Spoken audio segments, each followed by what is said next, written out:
Hello बच्चों, आज इस वीडियो लेक्चर में हम एनसीईआरटी के थर्ड चैप्टर के बारे में बात करेंगे, जिसको मैट्रिक्स बोलते हैं। और सेकंड चैप्टर को हम कर चुके हैं, आसानी से समझ में आया होगा। बहुत कम क्वेश्चंस को उसमें छोड़ा गया था और सारे प्रूफ कराए थे। एक आध प्रूफ रह गया, किसी ने मेरे को कमेंट बॉक्स में लिखा। तो इस चैप्टर के ये वीडियो पहले बन चुका है, तो अब जब भी वीडियो आएगा तो उसमें उन प्रॉब्लम्स के बारे में बात करेंगे। इसके बाद में इस चैप्टर में जितनी चीजें हैं उन सब में एकदम डीपली स्टडी करेंगे और एक्सरसाइज 3.1 के सॉल्यूशन को भी आज देखेंगे। ठीक है। अब मैट्रिक्स क्या है? मैट्रिक्स एक प्रोसेस है लिखने का, यानी कि हम मैट्रिक्स को कुछ जगह ऐसे करके और कुछ जगह ऐसे करके इस तरह से हम मैट्रिक्स को डिनोट कर देते हैं। यानी कि क्या है? ये मैट्रिक्स का सिंबल है। क्या है? मैट्रिक्स का सिंबल।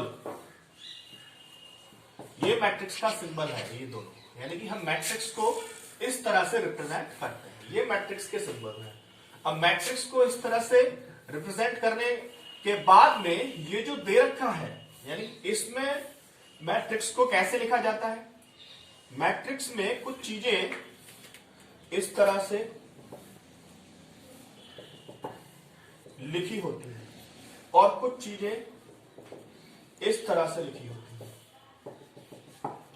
मैट्रिक्स में इस तरह से चीजों को लिखा जाता है। यानी किसी भी चीज को मैट्रिक्स में लिखने का ये प्रोसेस है। तो ये क्या है? जो चीजें मैट्रिक्स में इस तरह से लिखी रहती है उनको बोलते हैं पंक्ति। इसको हम नोट कर देते हैं R1 से। ये भी पंक्ति है, ये R2 से, और ये भी पंक्ति है, इसको हम नोट कर सकते हैं R3 से। ठीक। और जो ऐसे खड़े हुए लिखे हुए होते हैं उनको हम बोलते हैं स्तंभ। क्या बोलते हैं? स्तंभ, कॉलम। ठीक। इसको C1 से, ये C2 से और इसको C3 से।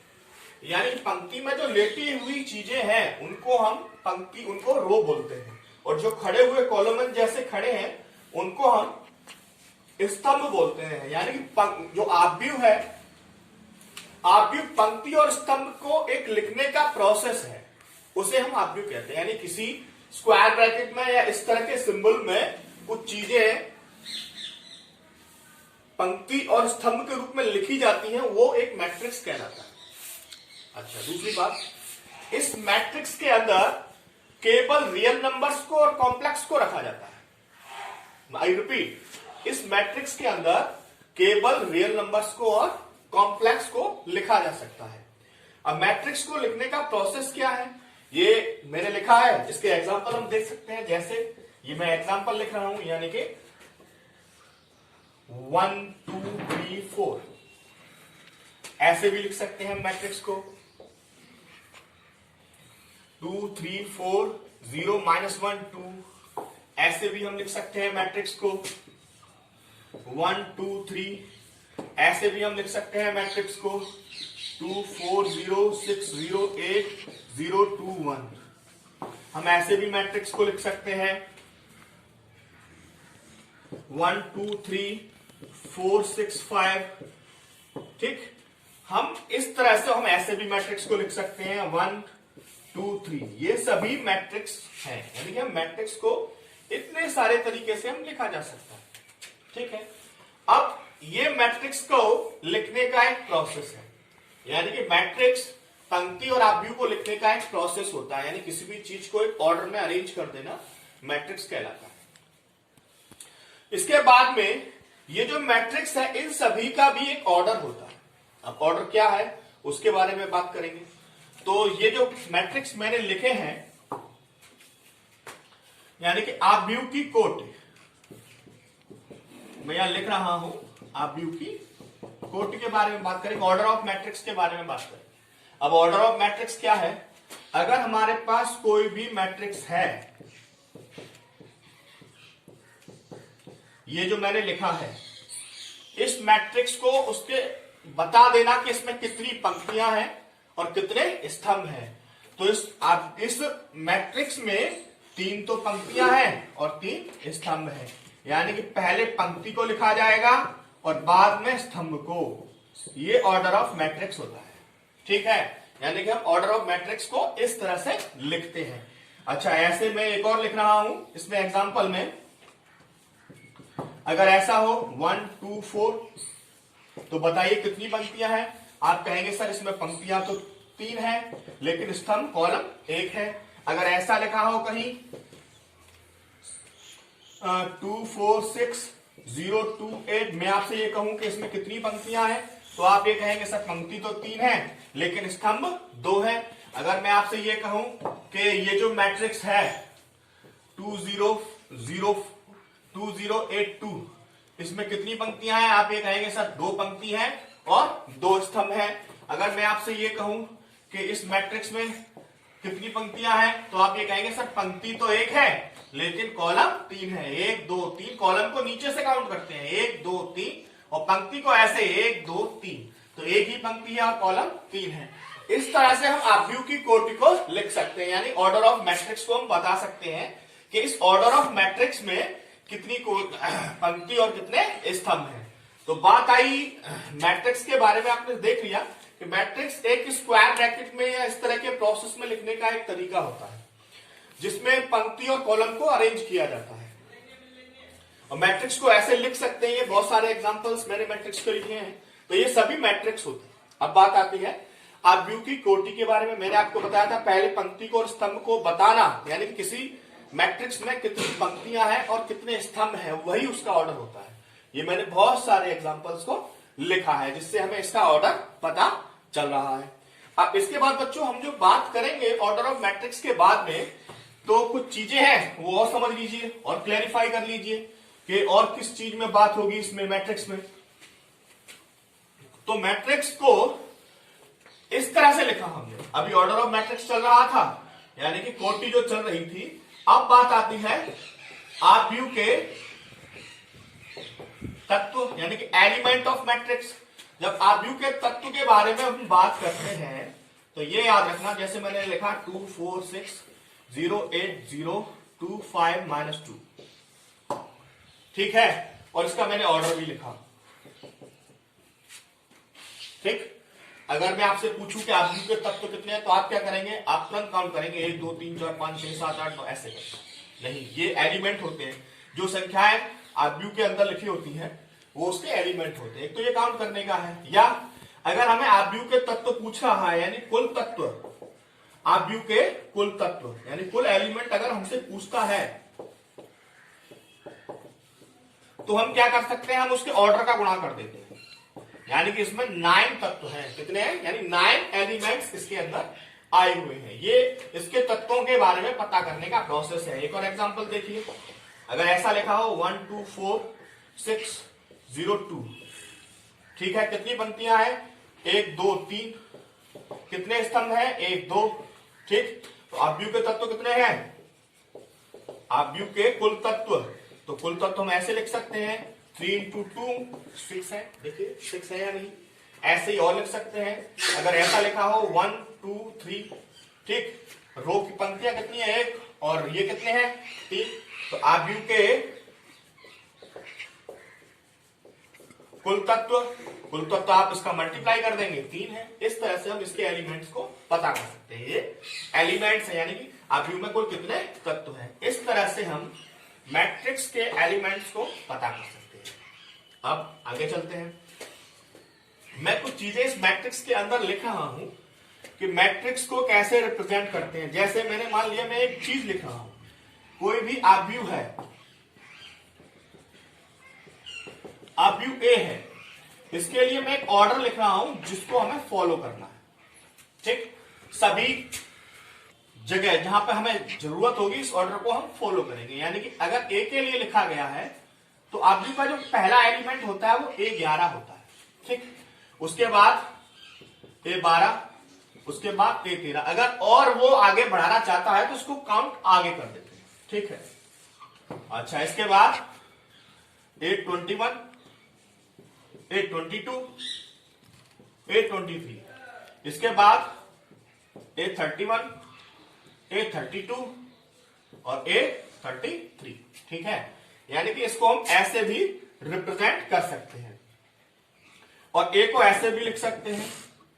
A क्या है, एक मैट्रिक्स है AIJ के रूप में। A क्या है, एक मैट्रिक्स है AIJ के रूप में, जिसमें I को पंक्ति और J को स्तंभ माना गया है। क्या माना गया है, स्तंभ। यानी कि इसको ऐसे करके हम रिप्रेजेंट कर सकते हैं।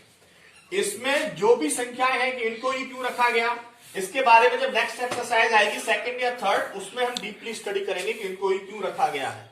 ठीक है, और इस तरह से हम किसी भी मैट्रिक्स को रिप्रेजेंट कर सकते हैं। जैसे मैं आपके लिए लिख रहा हूं, अगर एक मैट्रिक्स दे रखा हो A और इसमें दिया हो 2 4 6 8, ठीक है, और मैं आपसे ये कहूं कि आप मुझको A12 का और A22 का आप ये बता दीजिए, यानी कि एलिमेंट बता दीजिए कितना है। तो A12 आपको पता है इस प्रोसेस से चले थे, जब 2/2 का है, ये कितने का है, 2/2 का। ठीक, तो A11 A12, यानी कि A12 में कितना आ रहा है 6, और A22 में ये 21 है और A22 है, तो A22 में कितना आ रहा है 8। यही इसके करस्पॉन्डिंग एलिमेंट है। ठीक, इसको हम ऐसे भी लिख सकते हैं, अगर हम लिखना चाहें तो ऐसे करके, यानी कि A इक्वल्स टू इससे कंपेयर कर सकते हैं, किससे,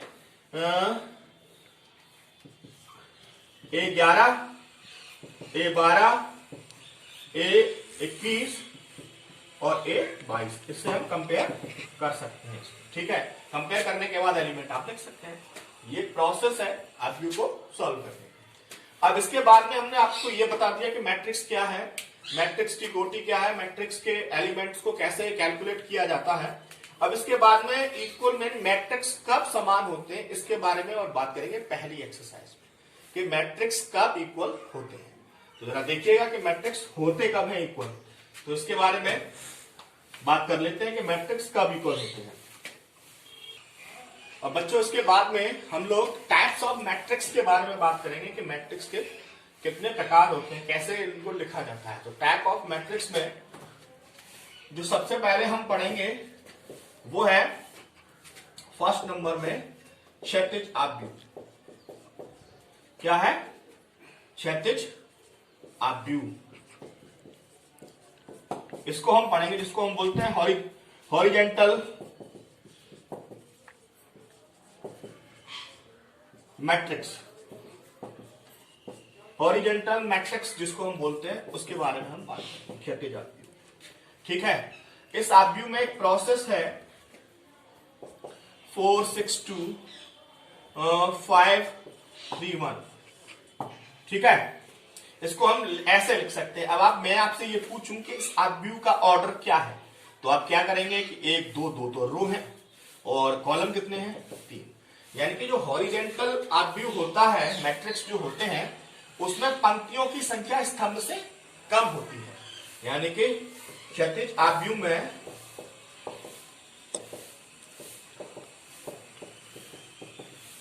पंक्ति की संख्या स्तंभ से कम होती है। ठीक, तो ऐसे आप मैट्रिक्स जिनमें पंक्तियों की संख्या स्तंभ से कम होती है, उनको हॉरिजेंटल मैट्रिक्स बोला जाता है, इनको क्षैतिज आव्यूह बोला जाता है। ठीक, इसके बाद में सेकंड नंबर जो है वो है ऊर्ध्वाधर आव्यूह। ठीक, जिसको बोलते हैं वर्टिकल मैट्रिक्स।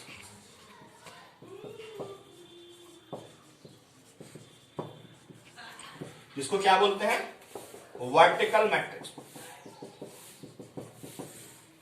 ठीक, इसमें क्या है, इस मैट्रिक्स में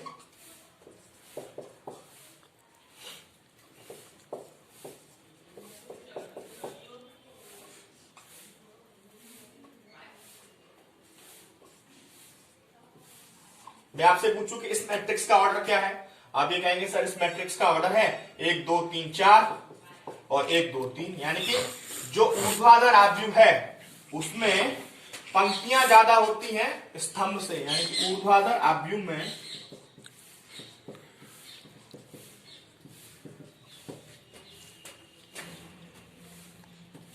पंक्तियों की संख्या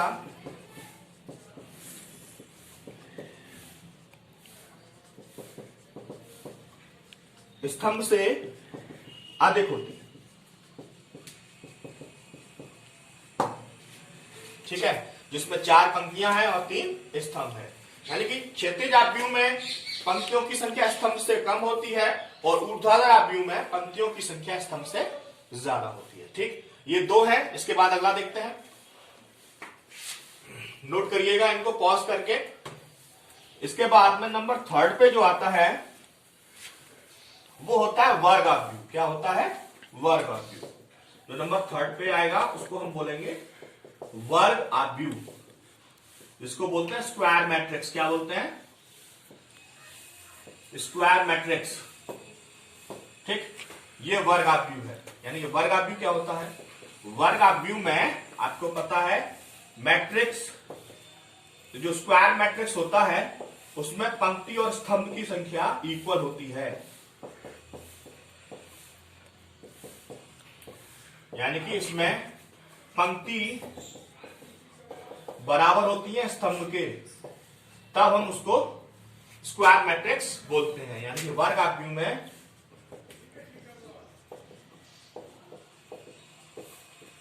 पंक्ति व स्तंभ की संख्या समान होती है। ठीक है, इसके बाद वर्ग आव्यूह के बाद नंबर 4 पे आता है पंक्ति आव्यूह।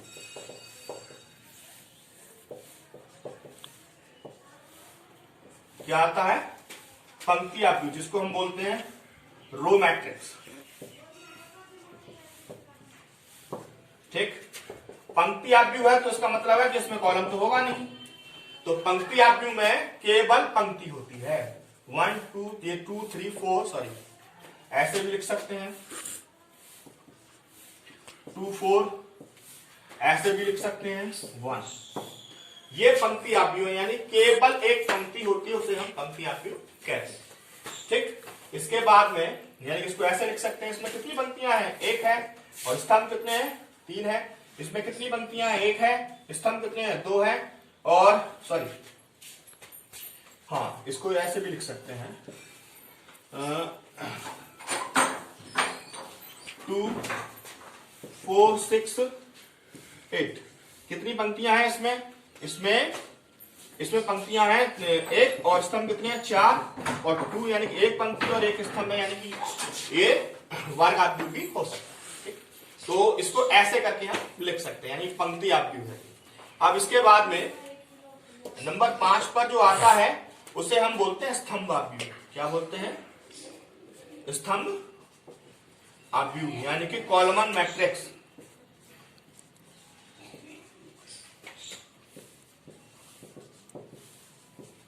कॉलमन मैट्रिक्स में केवल और केवल एक कॉलम होता है, यानी कि 4 3 2 6 8।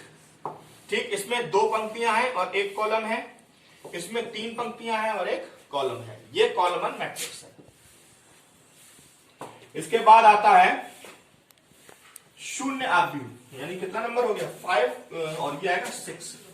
ठीक, इसके बाद आता है शून्य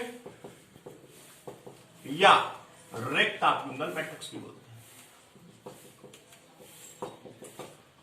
हैं। शून्य या रिक्त आव्यूह, यानी कि ऐसा मैट्रिक्स जिसके सारे एलिमेंट्स 0 होते हैं।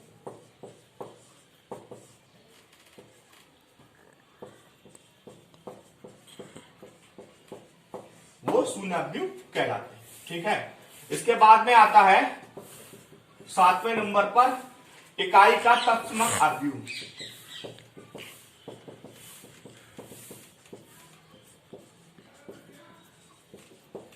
ठीक, जिसको हम बोल देते हैं यूनिट ऑफ आइडेंटिटी मैट्रिक्स। क्या बोलते हैं?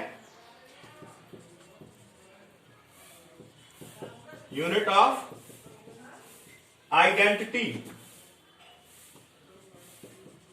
मैट्रिक्स।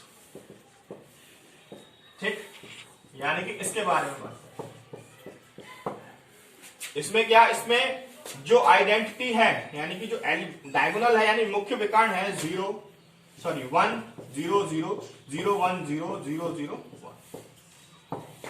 ठीक, अगर ऐसे है 1 0 0 0 0 1 0 0 0 0 1 0 0 0 0 1। ठीक, आइडेंटिटी मैट्रिक्स में इसका जो डायगोनल है वो आइडेंटिटी यानी 1 होता है। ठीक, ये 7 हमने यहां पढ़ लिए हैं, 1 2 और हैं, जरा उनको देख लीजिए, इसको पॉज करके नोट करिएगा। ठीक, इसके बाद में हम जो बात करेंगे, इसके बाद में आता है 8वां मुख्य विकर्ण। मुख्य विकर्ण क्या होता है?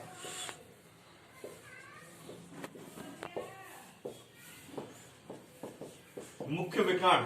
ठीक है, मुख्य विकर्ण की जब हम बात करते हैं तो आप मान लीजिएगा ये एक मैट्रिक्स दिया है A B C D E F G H I, ये इसका मुख्य विकर्ण है। ठीक, इसके बाद आता है विकर्ण आव्यूह। क्या आता है?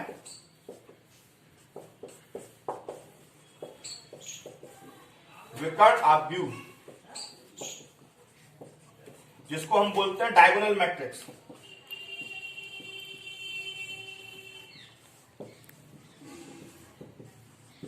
क्या बोलते हैं? Diagonal matrix. जब हम विकर्ण आव्यूह की बात करते हैं तो विकर्ण आव्यूह में जो विकर्ण है उसको छोड़ करके सारे एलिमेंट्स 0 होते हैं।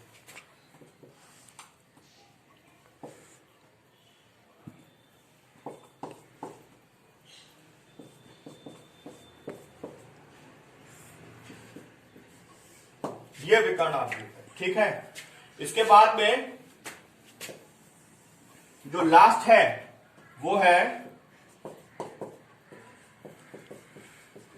अदिश आव्यूह। ठीक है, अदिश आव्यूह में क्या है? ये एक मैट्रिक्स है। अदिश आव्यूह में जो डायगोनल के मैट्रिक्स जो एलिमेंट हैं वो इक्वल होते हैं।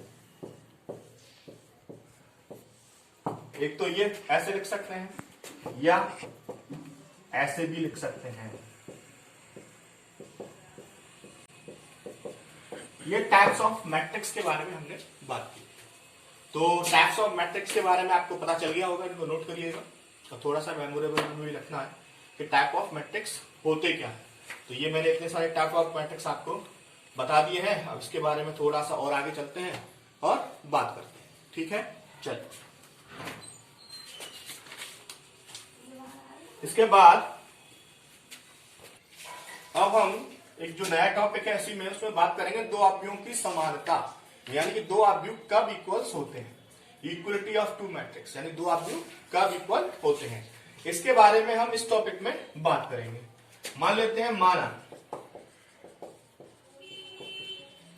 जो दो आव्यूह हैं, एक को मान लिया है मैंने ए, जिसको ए आई जे माना है।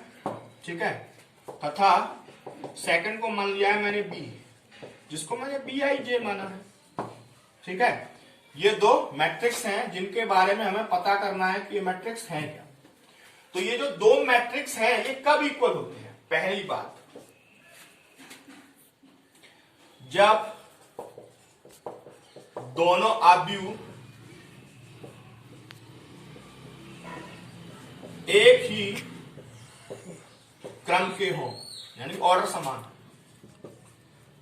जब दोनों आव्यूह एक ही क्रम के हो, यानी कि दोनों आव्यूह का ऑर्डर समान हो।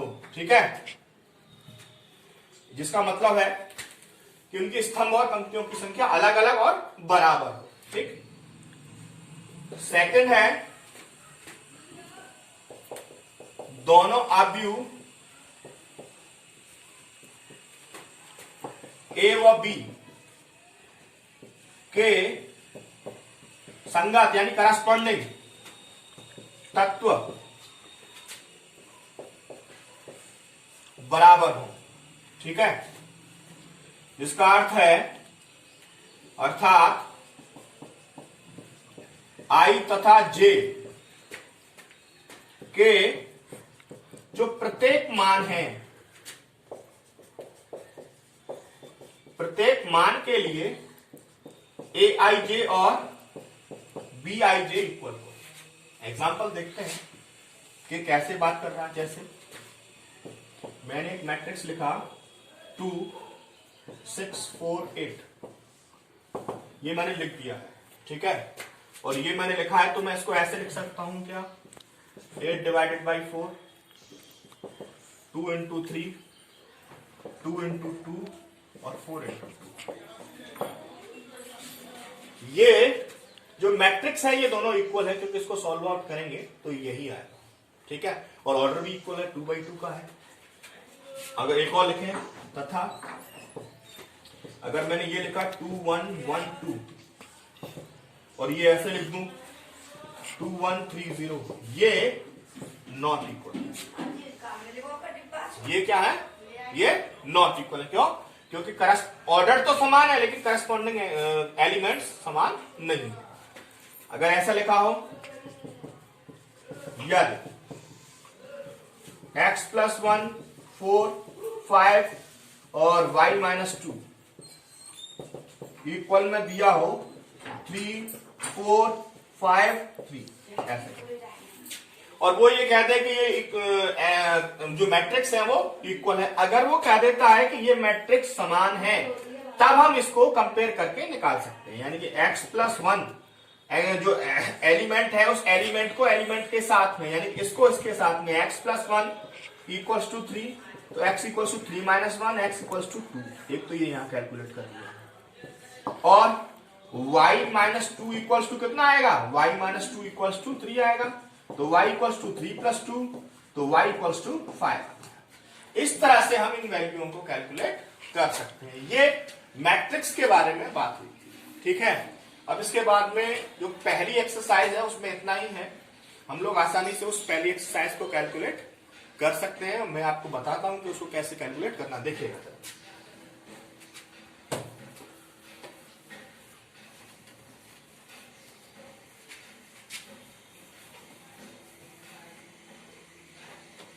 ठीक, एक्सरसाइज में बात करने से पहले इसमें कुछ चीजें थी, उनके बारे में हम लोगों ने बात कर ली है।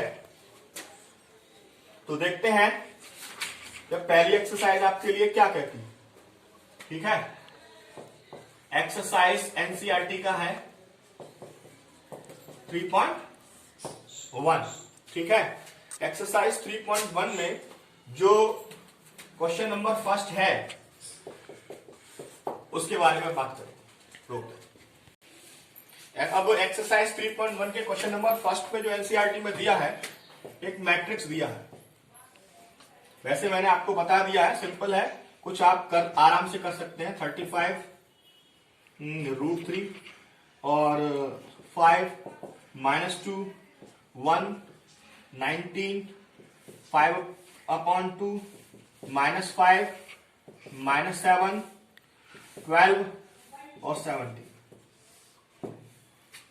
सबसे पहले पूछा है ऑर्डर ऑफ मैट्रिक्स, यानी कि आव्यूह कोटि। आपको पता है कैसे निकालनी। ठीक है, मैंने बोला था पहले कॉलम पंक्ति को लिखा जाता है 1 2 3, फिर कॉलम को लिखा जाता है। इसके बाद में उसने सेकंड में पूछा है अवयवों की संख्या।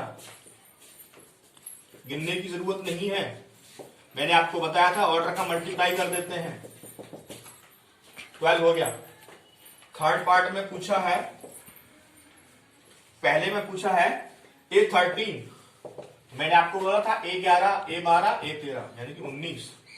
तो उसके बाद में पूछा है उसने A21, ये A21 है यानी कि 35।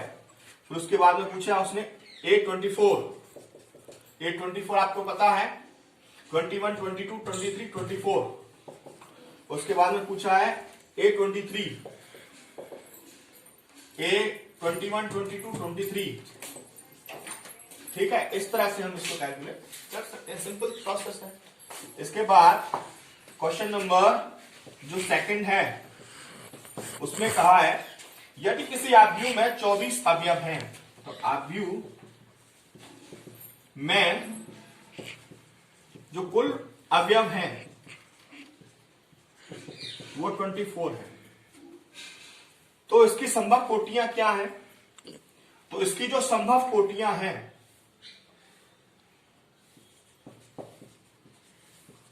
संभव कोटि हम इसको ऐसे लिख सकते हैं, 1 इंटू 24,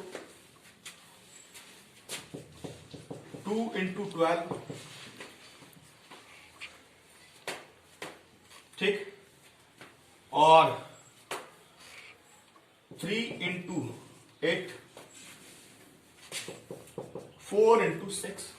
इसको अब रिवर्स करके लिखेंगे, 24 इंटू 1, 12 इंटू 2, 8 इंटू 3, 6 इंटू 4। यानी कि जो संभव कोटियां हैं कैसे लिख सकते हैं, वो कितनी है? 8। कितनी है? 8। इसकी जो संभव कोटियां हैं 8 है। अब उसने ये कहा यदि इसमें 13 अवयव हो, यदि इसमें 13 अवयव हो तो कोटियां क्या होंगी? यदि कुल अवयव कितने हो? 13, तो कुल कोटियां एक बार में ये लिखे देता हूं, कितनी होंगी? 1 इंटू 13 लिख सकते हैं और 13 इंटू 1 लिख सकते हैं, क्योंकि एक और नंबर है। ठीक है, और इसके लिए कुल कोटियां कितनी होंगी? कुल कोटि 2 होंगी। कितनी होंगी? इस तरह से हम इस क्वेश्चंस को लगा सकते हैं, सिंपल तरीका है। ऐसे क्वेश्चन नंबर 3 में आपसे पूछा 18 अवयव हैं तो इसकी संभव कोटियां क्या हैं? 5 अवयव हो तो क्या होंगी, ये आपको करना है। क्वेश्चन नंबर 4 में आपसे मैं बात करूंगा, तो देखिएगा जरा क्वेश्चन नंबर 4 में क्या कह रहा है। ठीक है, अब क्वेश्चन नंबर 4 में बात करते हैं। क्वेश्चन नंबर 4 में क्या कह रहा है?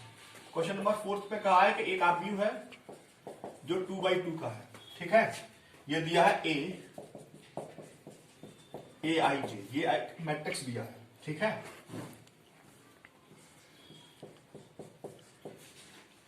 और उसने ये कहा कि आप ये इनकी वैल्यूज फाइंड कर दीजिए। तो पहला मैं लिख रहा हूं,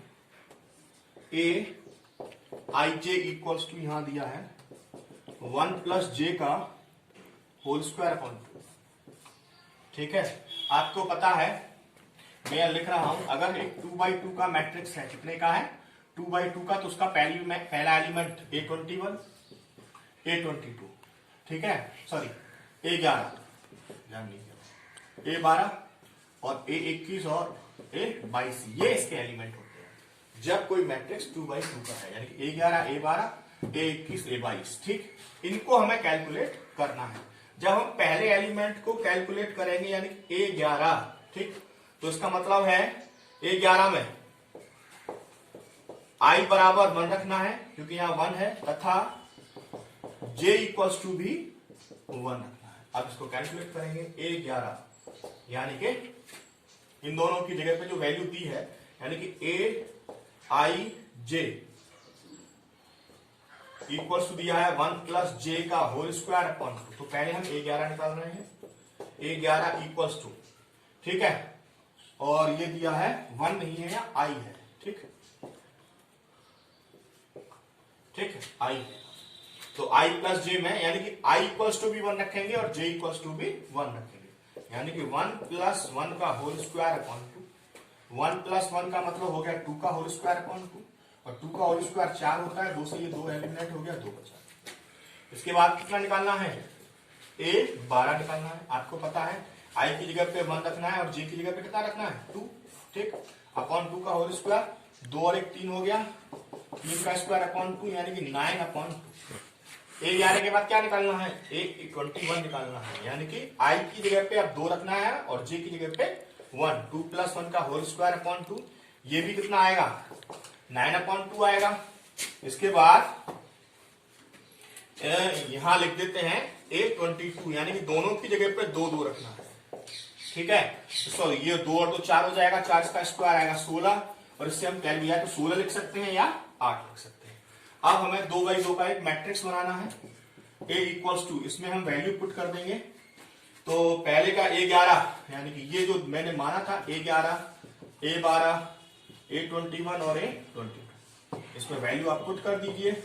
तो A11 के लिए क्या निकाला था आपने 2, A12 के लिए क्या निकाला था आपने 9/2, और A21 के लिए क्या निकाला था 9/2, और इसके लिए 8। यही इसका राइट सॉल्यूशन है। इस तरह से आप इसके सेकंड और थर्ड पार्ट को कर सकते हैं। ठीक है, आगे चलते हैं, क्वेश्चन नंबर 5 पे बात करते हैं, क्योंकि छोटे छोटे क्वेश्चन है, ज्यादा टाइम लगेगा नहीं, आप आसानी से इसको कर सकते हैं। तो क्वेश्चन नंबर जो 5th है, उसमें पूछा है, ये क्वेश्चन नंबर 5 में यहां नोट कर रहा हूं। इसमें पूछा है एक आव्यूह की रचना करनी है जो 3/4 का आव्यूह है। कितने का है 3/4 का, और इसने यहां दिया है फर्स्ट पार्ट में Aij इक्वल्स टू दिया है 1/2 माइनस का 3i प्लस j, ये इसने दिया है। 3/4 का यानी कि 3 पंक्तियां हो और 4 स्तंभ हो, तो इसको ऐसे लिख सकते हैं। आपके लिए मैं आपको बता देता हूं कैसे लिखा जाएगा। यानी कि 3 पंक्तियां हो तो A11, A12, A13 और A14, ठीक है। क्योंकि 4 स्तंभ कहा है ना उसने, तो 1 2 3 4, A21, A22, A23, A24, A25, sorry A31,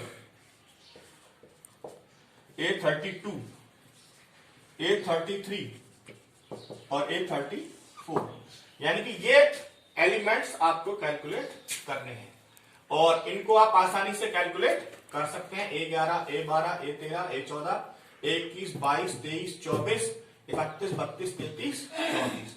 तो मान लीजिए आप पहले वही प्रोसेस है जो क्वेश्चन नंबर 4 में अप्लाई किया था। A11 निकाल रहे हैं 1/2, आपको पता है I की जगह पे 1 रखना है और J की जगह पे 1 रखना है। माइनस का 3 × 1 + 1, ठीक। तो 1/2, इसमें माइनस का 3 + 1 कितना बचेगा 1/2, इसमें -2 बचेगा। आपको पता है मॉडुलस फंक्शन है, तो 1/2 × 2, तो इससे ये कैंसिल हो गया, 1 आया, ठीक। इसके बाद में A11 के बाद A12 निकालेंगे। A12 में भी आपको पता है 1/2 I की जगह पे 1 रखना है और J की जगह पे 2, माइनस का 3 × 1 + 2, ठीक। अब मैं डायरेक्ट लिखूंगा 1/2, यहां बचेगा माइनस का 3 + का 2 यानी कि 1 आएगा, यानी कि 1/2 आएगा, ठीक है। A11 A12 के बाद A13 निकालेंगे। A13 में आपको पता है I की जगह पे 1 रखना है और J की जगह पे 3 रखना है। तो 1/2, 3 में से 3 गया, 0 आया, दैट मीन्स 0 हो गया, ठीक है। A14 में 1/2 I की जगह पे 1 रखना है और इसकी जगह पे J की जगह पे कितना रखना है आपको, J की जगह पे 4 रखना है, ठीक है। तो ये 1/2 आ गया, माइनस का 3 और 1 4, ये 1/2। इसके बाद आप कैलकुलेट करेंगे इसके बाद A21 को। तो A21 आपको पता है 1/2 मॉडुलस फंक्शन में 21 में I की जगह पे 2 रखना है और उसकी जगह पे 1 रखना है, यानी कि 1/2, 3 दूनी 6, 6 में से 1 गया तो माइनस का 5 और बाहर आया तो 5, यानी कि 5/2 आ गया। इसके बाद A22 यानी कि 1/2 माइनस का 3 × 2 + 2, दोनों की जगह पे 1/2, ये 3 दूनी 6 हो गया और 3 दूनी 6, माइनस का 6 में से 2 गया तो माइनस का 4, प्लस का 4 आया, यहाँ 2 बचेगा तो 2 आ गया। इसके बाद A23 यानी कि I की जगह पे माइनस का 3 × 2 + 3, 3 दूनी 6, 6 में से 3 गया तो प्लस का 3/2 आ गया, ठीक है। इसके बाद में A24 में 1/2 और उसकी जगह पे 2 रखेंगे, -3 × 2 प्लस। इसके बाद में जो क्वेश्चन 24 में यहाँ 4 आ जाएगा, 3 दूनी 6, 6 में से 4 गया, -2 बचेगा, -2 बाहर आएगा तो 2 आएगा, इससे ये 1 आएगा, ठीक। इसके बाद में A31 में I की जगह पे 3 रखना है और उसकी जगह पे 1 रखना है। 1/2, 3 × 9, 9 में से गया -8।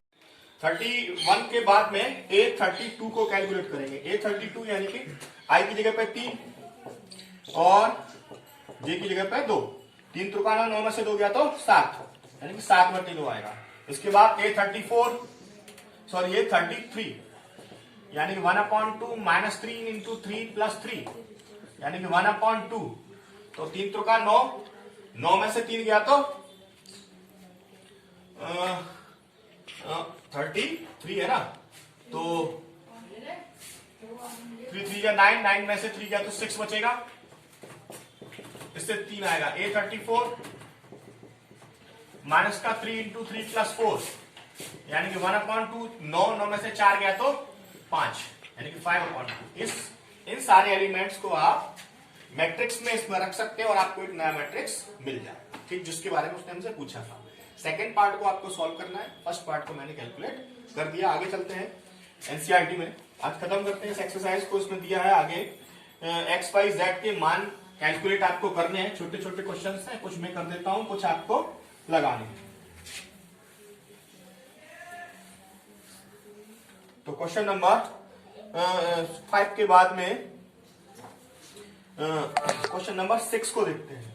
क्वेश्चन नंबर 6 में क्या कहा है? क्वेश्चन नंबर 6 का जो फर्स्ट पार्ट है उसमें ये कहा है 4x35 equals to y1 y1 z5, और उसमें ये कहा है एक्स वाई जेड के मान आपको पता है तो ऑर्डर इक्वल है, तो कंपेयर कर दीजिए। y इक्वल्स टू 4 हो जाएगा, x इक्वल्स टू 1 हो जाएगा और z इक्वल्स टू 3 हो जाएगा। यही इसका सॉल्यूशन है। इसके बाद क्वेश्चन नंबर सेकंड में जो कहा है वो मैं आपको बता देता हूं। x प्लस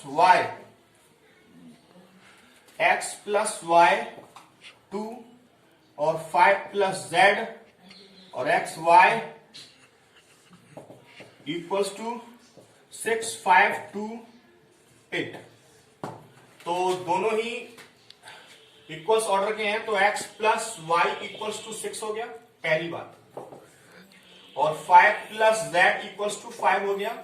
इससे एलिमिनेट हो गया, तो z इक्वल्स टू 0 आ गया दूसरी बात, ठीक है। तो आप अच्छा एक और दिया है एक्स वाई इक्वल्स टू कितना 8, इसको आप थर्ड मान लीजिए। हमें करना क्या है, हमें कुछ नहीं करना, समीकरण 1 से, ठीक, या समीकरण थर्ड से हमें x इक्वल्स टू 8/y समीकरण 1 में रखना है, पुट करना है। रखने पर तो कुछ नहीं करना, तो x plus y equals to 6, x की जगह पे 8/y, y equals to 6, 8 plus y square equals to 6y। इसको लिख सकते हैं y square minus 6y plus 8 equals to 0। 8 के ऐसे फैक्टर करिए कि ऐड करके 4 आ जाए, y स्क्वायर माइनस का 4y ऐड करके जोड़ करके कितना आ जाए 6, तो 4y और प्लस माइनस 2y प्लस का 8 इक्वल्स टू 0। y कॉमन आ गया, y माइनस 4 माइनस 2 कॉमन आ गया, y माइनस 4 इक्वल्स टू 0।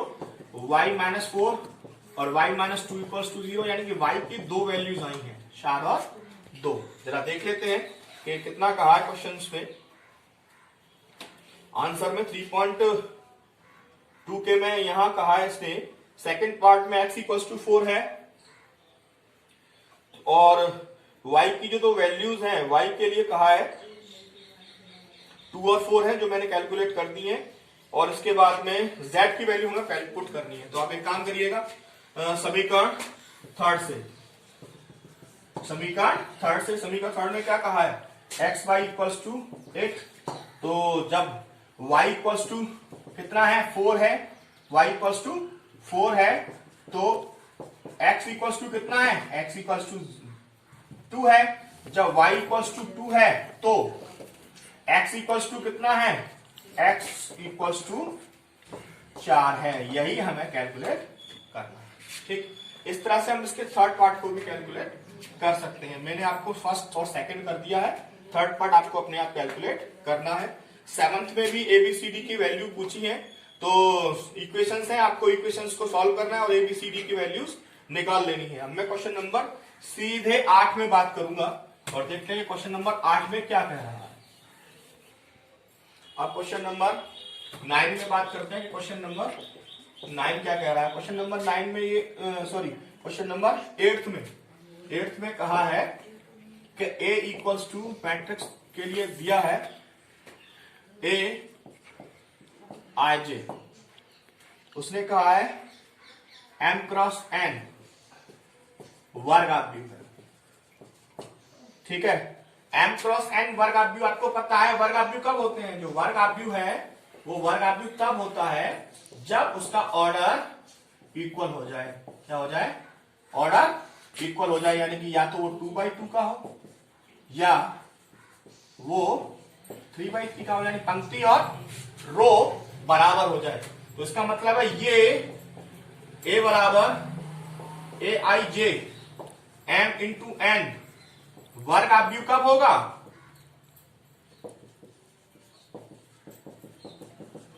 जब M बराबर हो जाएगा N के। तो इसका कौन सा वाला पार्ट करेक्ट है? इसका C पार्ट करेक्ट आंसर है। ठीक है, क्वेश्चन नंबर 9 में आपको कैलकुलेट करना है। दो कंडीशंस दे रखी हैं, आपको पता है 9th में। मैं शॉर्ट में थोड़ा सा बता देता हूं। क्वेश्चन नंबर 9 में ये दिया है 3x + 7 y + 1 5 2 - 3x और दिया है 0 8 y - 2 4। ठीक है, इनसे हमें x और y के दो वैल्यू कैलकुलेट करनी है। आप ये याद रखिएगा कि इसमें x और y के लिए जब वैल्यू कैलकुलेट करेंगे तो दो वैल्यूज यहाँ y + 1 के लिए इसको कंपेयर कर देंगे और y - 2 के लिए x और y के दो डिफरेंट मान आएंगे। जब किसी फंक्शन के डिफरेंट मान होते हैं तो उनको ज्ञात करना संभव नहीं होता। आपको पता है जब हम कोई भी दो लीनियर इक्वेशंस को सॉल्व करते हैं तो उनमें x और y के एक जैसी वैल्यू मतलब एक निश्चित मान आते हैं। तो इनमें एक निश्चित मान नहीं आएंगे क्योंकि दोनों ही फंक्शन अलग है, इसलिए दोनों के अलग अलग वैल्यूज आएगी।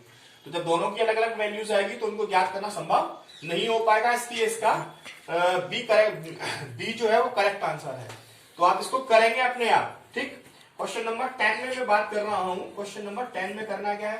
क्वेश्चन नंबर 10 में कहा है 3x3 कोट का है। कितने का है? 3x3 कोट के ऐसे आव्यूहों की कुल कितनी संख्या है? कोट के आव्यूह की संख्या हमको बतानी है कि ऐसे कितनी संख्या है। तो आपको पता है संख्या प्रविष्ट कितनी करनी है। जो संख्या दी है वो दिया है 0 और 1, यानी कि दो नंबर हैं जिनको हमको फिल करना है। और ऑर्डर कितने का है? 3x3 का। और कुल नंबर कितने संख्या को कितनी हो गई? संख्या है 2। कितनी है?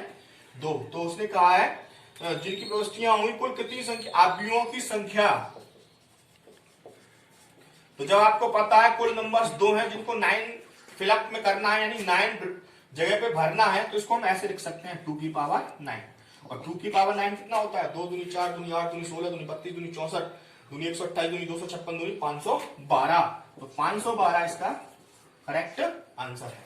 मेरी तरफ से आज एक्सरसाइज का एंड हो गया है और आशा करता हूं कि आपके समझ में आया होगा। इस एक्सरसाइज को करिएगा। कल जब वीडियो लेक्चर में बात होगी तो सेकंड एक्सरसाइज की बात होगी। कुछ लोग कह रहे हैं कि फर्स्ट ये वाला चैप्टर आप डाल दीजिए। धीरे धीरे जैसे जैसे प्रोसेस बढ़ रहा है हम लोग सारे चैप्टर्स को डाल रहे हैं। ठीक है, तो आप चिंता ना करिए कि कोई ऐसा नहीं है कोई चैप्टर डाला नहीं जाएगा। हम तैयारी कर रहे हैं, उसके मतलब वीडियो बन रहा है, उसके बाद में वो अपलोड हो रहा है। तो धीरे धीरे 2-4-6 दिन में सभी क्लासेस के लिए 12th के लिए 11th के लिए 10th के लिए 9th के लिए बारी बारी से एक चैप्टर 9th का, एक चैप्टर 10th का, एक चैप्टर 11th का, एक चैप्टर 12th का, इस तरह से इसको हम चला रहे हैं जिससे ये धीरे धीरे अपलोड हो जाए। ठीक है, तो इसको पढ़िएगा और आसानी से लिखा है मैंने, कोशिश की आपकी समझ में आया होगा। ठीक है, अगर आपकी समझ में आ रहा है तो मेरे चैनल को सब्सक्राइब और लाइक जरूर करें। ठीक।